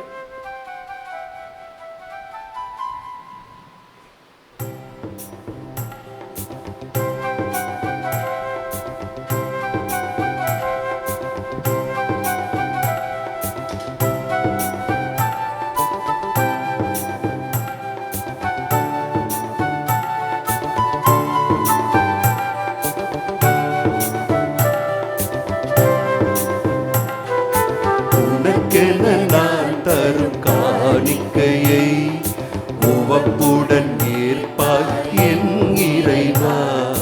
உனக்கென நான் தரும் காணிக்கையை உவப்புடன் ஏற்பாய் என் இறைவா. பலியென என்னை நான் தருகின்றேன், பலியென என்னை நான் தருகின்றேன். உன் பதமலர் பணிந்து மகிழ்கின்றேன், பதமலர் பணிந்து மகிழ்கின்றேன். உனக்கென நான் தரும் காணிக்கையை உவப்புடன் ஏற்பாய் என் இறைவா. உனக்கென நான் தரும் காணிக்கையை உவப்புடன் ஏற்பாய் என் இறைவா.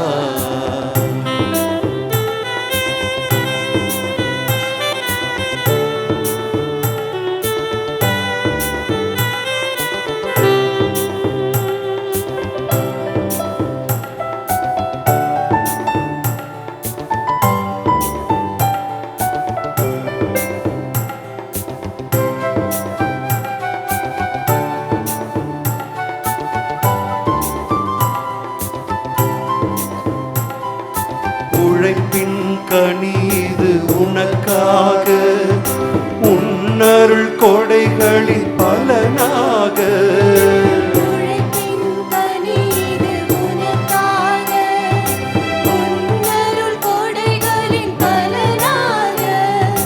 படைத்தவன் கரங்களில் மகிழ்வாக,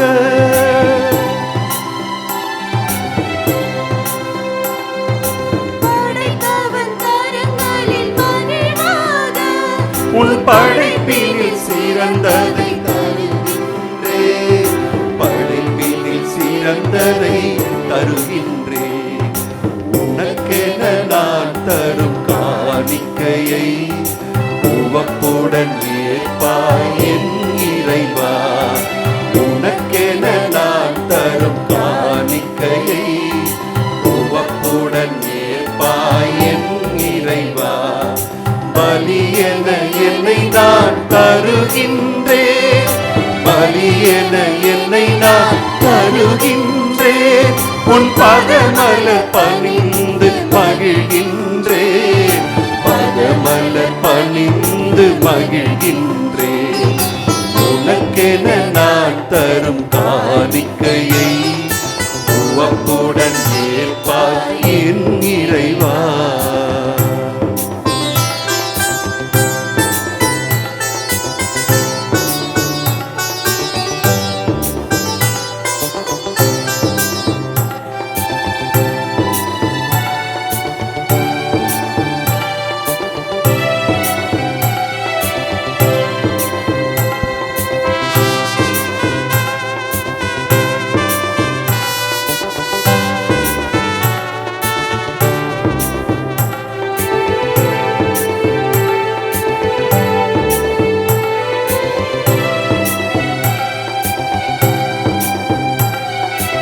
உடல் பொருளாவி உனக்காக உன் பணி புவிதலில் நிறைவாக.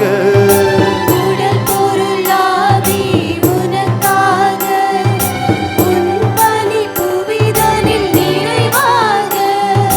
மடிந்திடும் மனிதத்தின் விளக்காக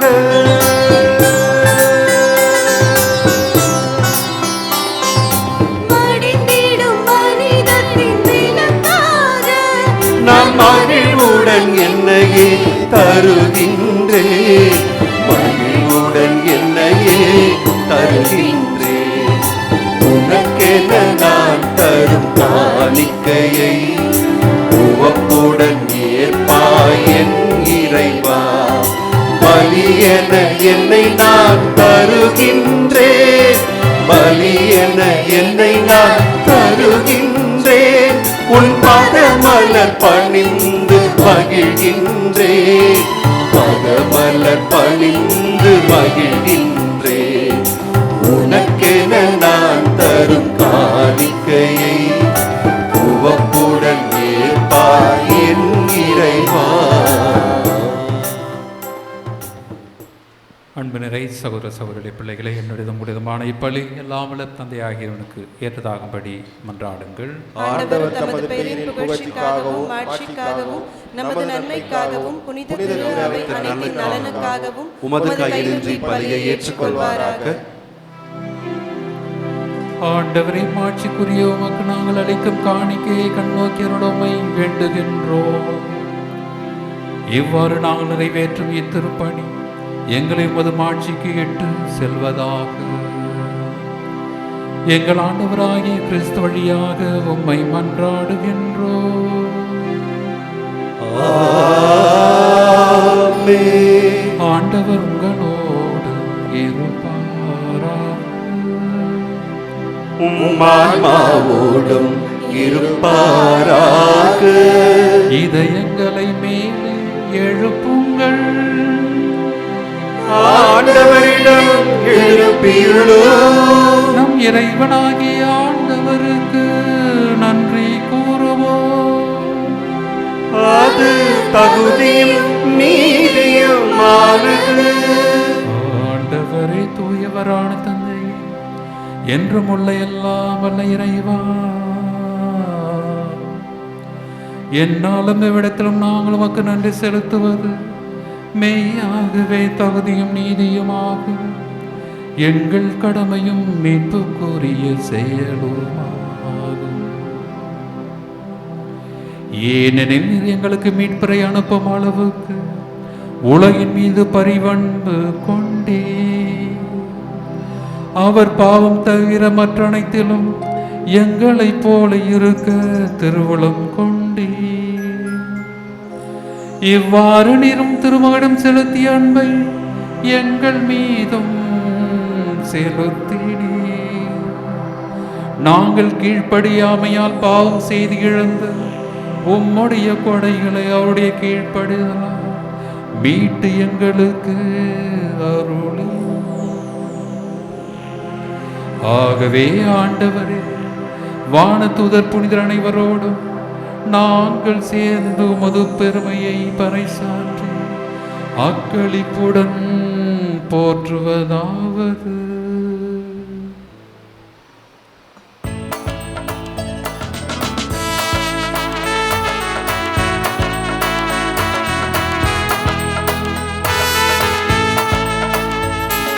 தூயவர் தூயவர் தூயவர் வான்படைகளின் கடவுளாம் ஆண்டவர். விண்ணகமும் மண்ணகமும் உமது மாட்சியால் நிறைந்துள்ளன. உன்னதங்களிலே ஓசன்னா, உன்னதங்களிலே ஓசன்னா, உன்னதங்களிலே ஓசன்னா, உன்னதங்களிலே ஓசன்னா. ஆண்டவர் பெயரால் வருகிறவர் ஆசி பெற்றவர்.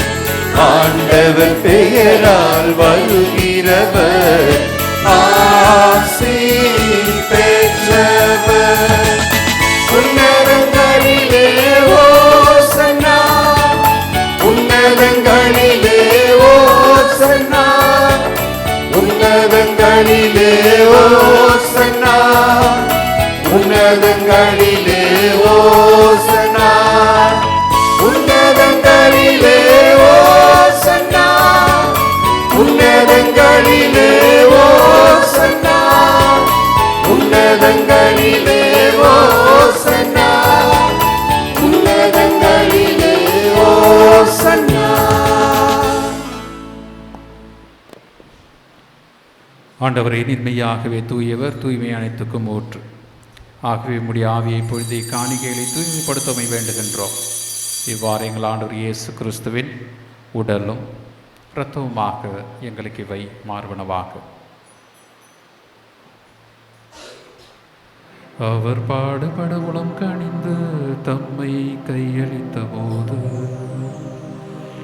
அப்பத்தை எடுத்து நன்றி செலுத்தி அதை பிட்டு தம் சீடர்களுக்கு அளித்து கூறியதாவது: அனைவரும் இதிலிருந்து பெற்று உண்ணுங்கள், ஏனெனில் இது உங்களுக்காக கையளிக்கப்படும் என் உடல்.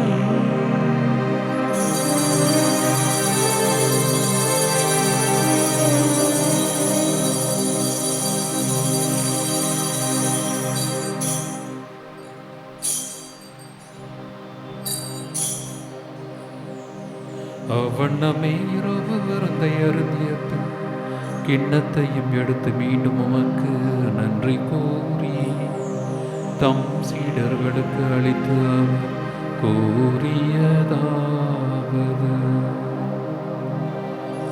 அனைவரும் இதிலிருந்து பெற்று பருகுங்கள்,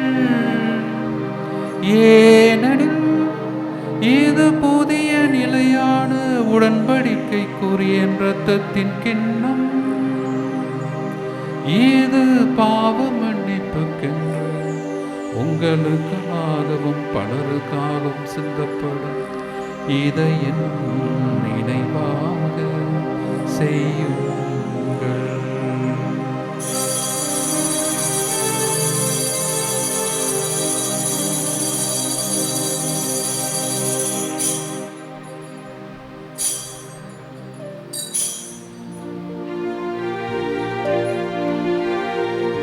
நம்பிக்கையின் மறைபொருள். ஆண்டவரே, நீர் வருமளவும் உமது இறப்பினை அறிக்கையிடுகின்றோம், உமது உயிர்ப்பினையும் எடுத்துரைக்கின்றோம். ஆகவே ஆண்டவரே, நாங்கள் கிறிஸ்துவின் இறப்பினையும் உயிர்ப்பினையும் நினைவு கூர்ந்து வாழ்வு தரும் அப்பத்தையும் மீட்பளிக்கும் கிண்ணத்தையும் உமக்கு ஒப்புக் கொடுக்கின்றோம்.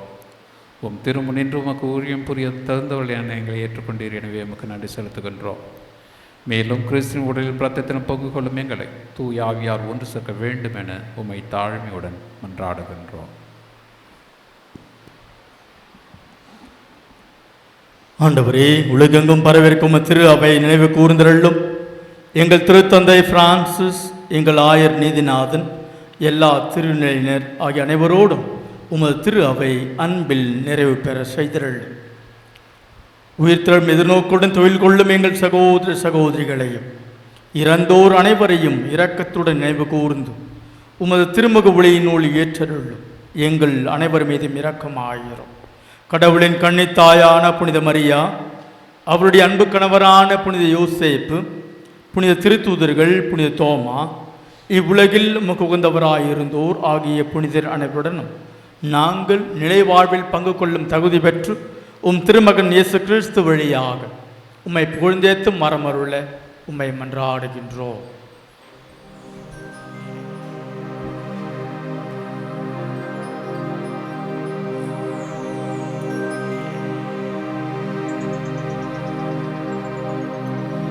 இவர் வழியாக இவரோடு இவரில் எல்லாம் வல்ல இறைவனாகிய தந்தையே, தூயாவியாரின் ஒன்றிற்கு எல்லா புகழும் மாட்சி என்றென்றும் உமக்கு உரியதே.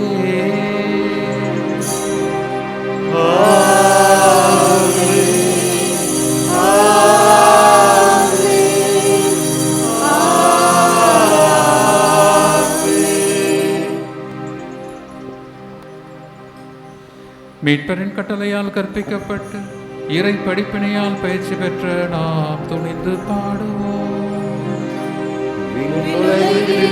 எங்கள் தந்தையே, உமது பெயர் தூயது என போற்ற பெருக, உமது ஆட்சி வருக, உமது திருவுளம் விண்ணுலகில் நிறைவேறுவது போல மண்ணுலகிலும் நிறைவேறுக. எங்கள் அன்றாட உணவை இன்று எங்களுக்கு தாரும். எங்களுக்கு எதிராக குற்றம் செய்வோரை நாங்கள் மன்னிப்பது போல எங்கள் குற்றங்களை மன்னியும். எங்களை சோதனைக்கு உட்படுத்தாதேயும், தீமையிலிருந்து எங்களை விடுவித்தருளும். ஆண்டவரை, தீமை அனைத்திலிருந்தும் எங்களை விடுவித்து எங்கள் வாழ்நாளில் அமைதியை கனிவுடன் அருள உம்மை மன்றாடுகின்றோம். உமது இரக்கத்தின் உதவியால் நாங்கள் பாவத்திலிருந்து எப்பொழுதும் விடுதலை பெற்று யாதொரு கலக்கமும் இன்றி நலமாயிருப்போமாக.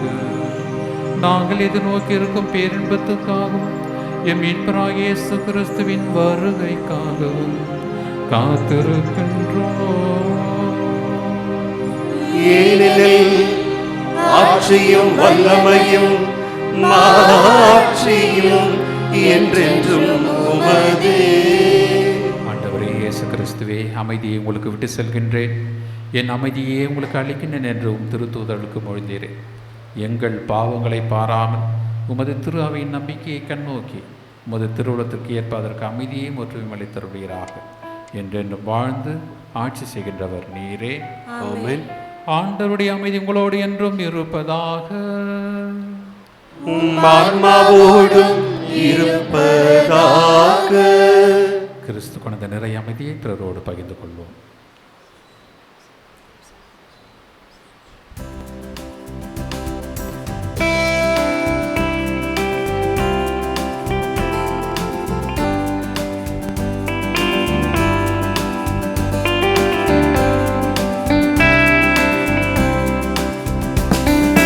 உலகின் பாவம் போக்கும் இறைவனின் செம்மறியே,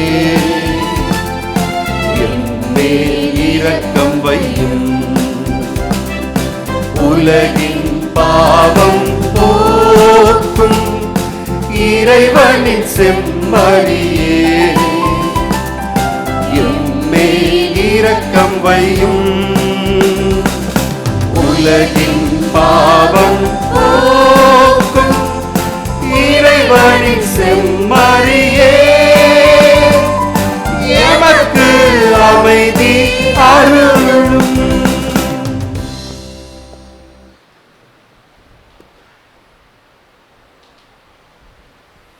இதோ இறைவனின் செம்மறி, இதோ உலகின் பாவங்களை போக்குபவர். செம்மறின் விருந்துக்கு அழைக்கப்பட்டுள்ள நாம் அனைவரும் பேறு பெற்றோர். ஆண்டவரே, நீர் என் இல்லத்தில் எழுந்தருளி வர நான் தகுதியற்றவள். ஆனால் ஒரு வார்த்தை மட்டும் சொல்லி அருளும், எனது ஆன்மா நலமடையும்.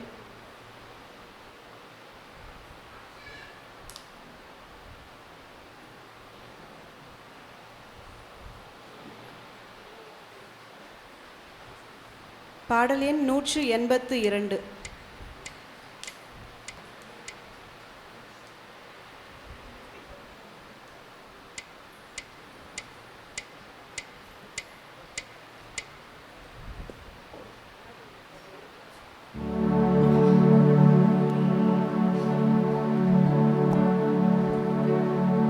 பார்வை பெற வேண்டும் நான் பார்வை பெற வேண்டும் பார்வை பெற வேண்டும்.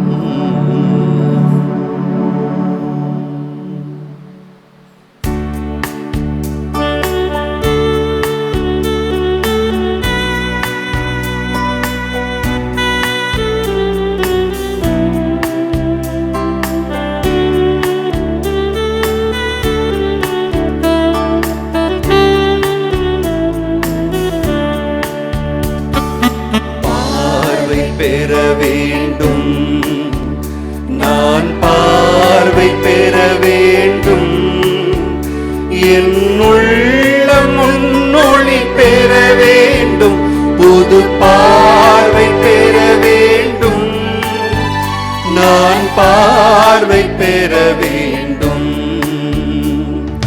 பார்வை பெற வேண்டும் நான் பார்வை பெற வேண்டும் என் உள்ளம் முன்னொளி பெற வேண்டும் புது பார்வை பெற வேண்டும் நான் பார்வை பெற வேண்டும்.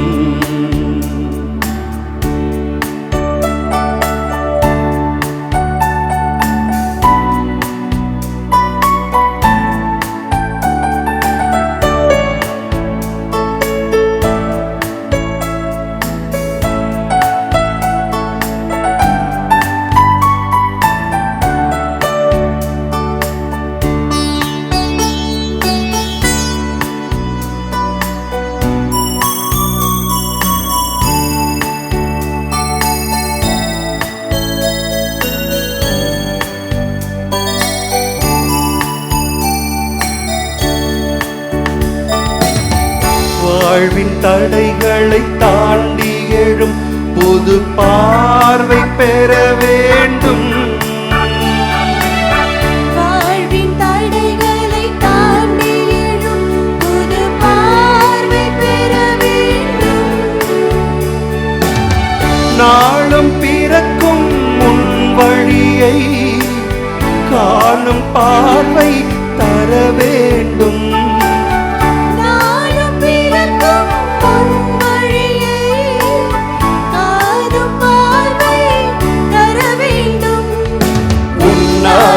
எல்லாமுமே ஆகும் நிலை வேண்டும் நான் பார்வை பெற வேண்டும் நான் பார்வை பெற வேண்டும் பார்வை பெற வேண்டும் நான் பார்வை பெற வேண்டும் என் உள்ளம் முன்னொளி பெற வேண்டும் புது பார்வை பெற வேண்டும் நான் பார்வை பெற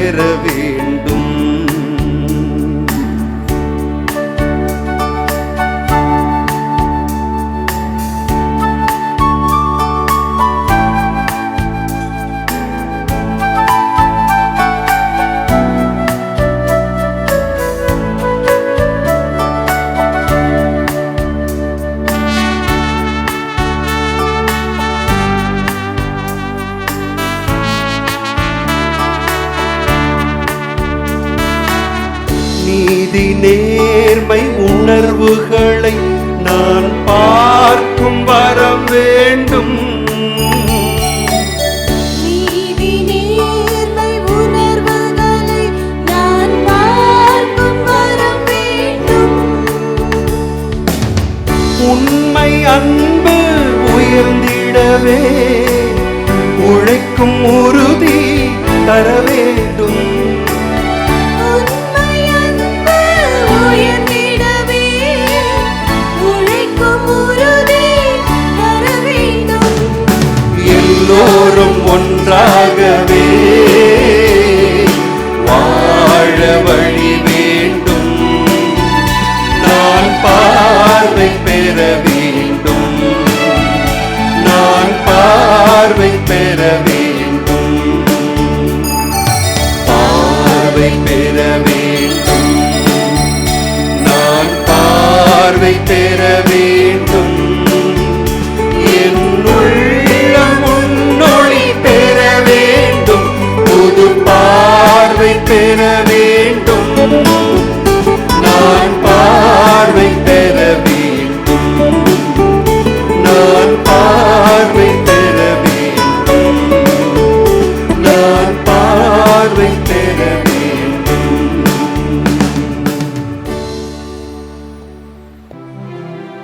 மன்றாடுவோமாக. ஆண்டவரே, உம் அருள் அடையாளங்கள் தம்முள் கொண்டிருக்கும் அருள் எங்களில் நிறைவு பெற செய்தருள உம்மை வேண்டுகின்றோம். அதனால் இப்போது அடையாள முறையில் கொண்டாடுவதை நாங்கள் உண்மையாகவே பெற்று கொள்வோமாக. எங்கள் ஆண்டவராகிய கிறிஸ்து வழியாக உம்மை மன்றாடுகின்றோம்.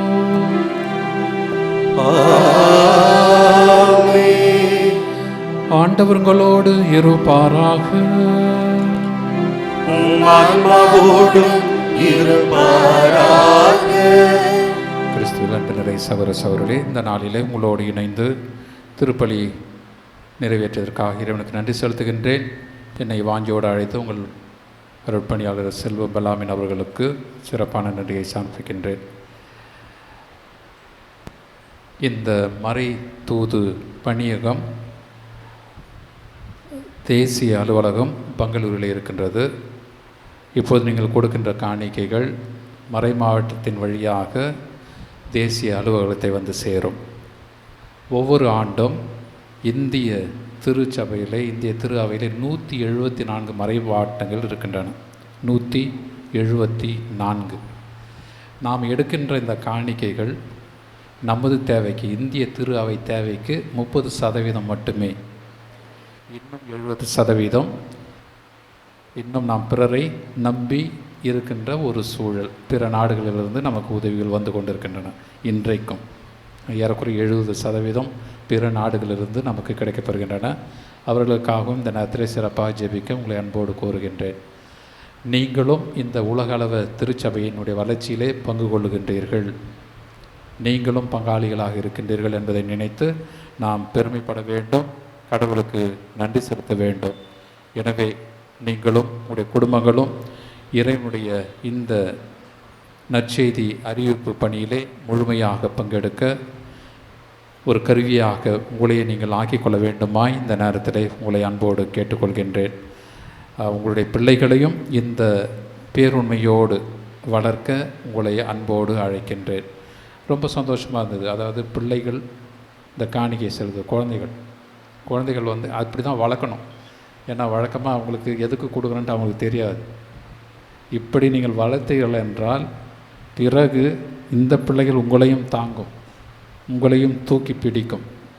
எனவே இதெல்லாம் ஒரு நல்ல காரியங்கள். இதை உங்களுடைய வாழ்விலே குறிப்பாக உங்களது பிள்ளைகளுக்கு நிறைவாக புகட்ட வேண்டுமாய் இந்த நேரத்தில் அன்போடு கேட்டுக்கொள்கின்றேன். அனைவரும் ஆசிற்காக தலைவணங்கி மன்றாடுவோம். எல்லாம் வல்ல இறைவன் தந்தை மகன் தூயாவியாரின் ஆசி உங்களோடு தங்கி உங்களை என்றும் காப்பதாக.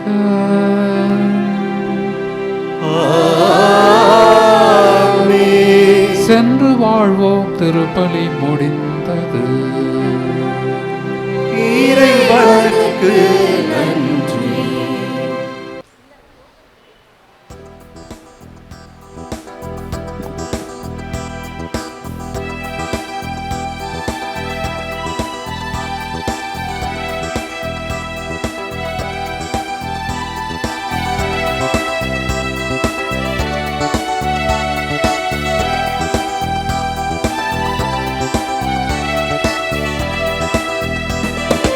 வெற்றி தரும் ஜெபமாலை, அன்னை கற்றுத் தந்த ஜெபமாலை.